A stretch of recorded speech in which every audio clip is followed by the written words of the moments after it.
Alors, le coefficient bêta est effectivement un élément très important du taux d'actualisation lorsqu'il est construit par le modèle d'évaluation des actifs financiers qu'on appelle le MEDAF.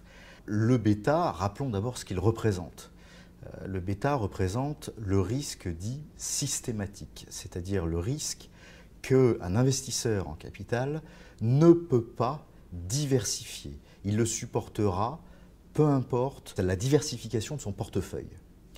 Alors, ce bêta, indirectement, représente le risque systémique et puis le risque du secteur dans lequel l'investisseur engage ses fonds. Alors, comment calculer ou trouver le coefficient bêta?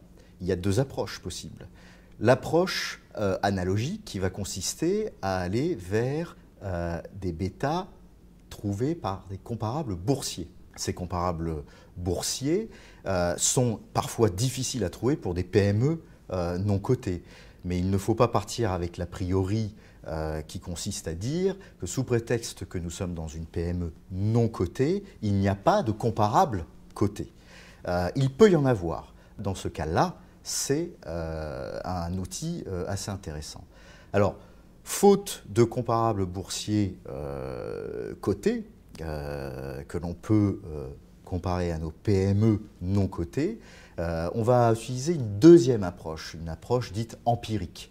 Cette deuxième approche va consister en réalité à faire une analyse de la société dans son secteur, l'analyse du secteur de la société, et on va essayer de faire par des outils qui ne sont absolument pas normés et qui relèvent davantage de pratique, un scoring. Et à travers ce scoring, on va en extraire un coefficient bêta. Ce coefficient qui se situe généralement entre 0,5 fois ou 2 fois la prime de risque de marché action. Et il est très important de souligner dans ce cadre-là que l'analyse préalable à l'évaluation est prépondérante dans une bonne détermination du bêta empirique.